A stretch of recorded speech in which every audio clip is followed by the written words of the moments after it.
Hi everybody. So this is video number 3 and the last video where I'm explaining about how our digestive system works. So in this last video I will be explaining about the small intestine and the colon and until the anus where the stool is expelled. Okay, so after I finish with this video, I will continue with explaining on what can go wrong in our digestive system, starting from the beginning, from the mouth until the end. So what kind of disease can happen and how can that influence our health? Okay, so before I start with this video, just to remind you again that the course for Healing the Gut will start on 1st of June. And until then, I will be having this video series. And then, yes, on Wednesday, I will be having Q&A session on your all your questions. I have received a lot of questions, so I am not sure if I will be able to answer all of them, but I will try. And again, we will have another Q&A session next month. So I'm trying to have at least once per month or maybe more. We will see. And in May also, before we start with the course, I will have a challenge, a free challenge for everybody who wants to join. It will be GDS challenge, which is gluten-free, dairy-free, and sugar-free challenge.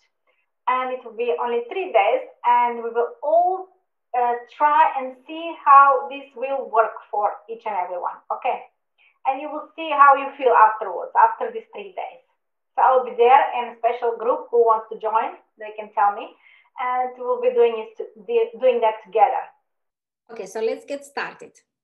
So all the organs, the digestive organs, the small intestine, the colon, and everything in the stomach hole, it's covered with mesentery, which is like a membrane, which is holding all the organs together. Okay, so we explained about the duodenum. I was asking what are the names of the 3 parts of the small intestine. So those are duodenum, which we mentioned before, then jejunum, and the last one is ileum. Okay, so after the food is broken down in the duodenum, together with all these enzymes from the liver, from the pancreas, from the gallbladder, then the iron is absorbed here and it moves into the jejunum. In the inside of the jejunum, it's all of the nutrients are absorbed because in the jejunum, there is a big area.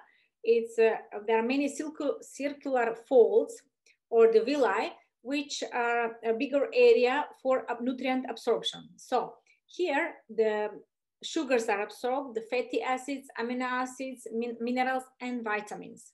So the last part of the small intestine, ileum, it's 95% of the salts and bile acids are reabsorbed, and the water fluids, and also vitamin B12 is absorbed here in the last part of the small intestine. So our body is very smart, so it doesn't want to waste anything. So it's recycling, reabsorbing all the bile acids, the enzymes, and everything in the last part of the small intestines for later usage. So it's storing it again in the liver and going through the whole cycle again. So this last part of the small intestine is the longest part. It's long 3.5 meters. And whole small intestines are 7 meters. So this is the largest part of the small intestines. The peristalsis is slower. Nutrient absorption is less in this part of the intestine. Only as I said, the bile acids and the fluids, the water and B12. And it's less permeable. That's why it's not absorbing so much nutrients. After this, there is ileocecal valve, which is like a muscle, and it's transporting all the rest of the matter to the colon. So what is actually this matter? The matter which is already been digested. So it's there are only the fiber. It's left, which is insoluble, which it's food for the bacteria in the colon, and the water, the rest of the water, the electrolytes, sodium and chloride, and dead cells, which are shed from the intestinal wall. The main function of the colon is to absorb the water. So most of the water is reabsorbed in the colon. That's why it's getting more solid, the matter.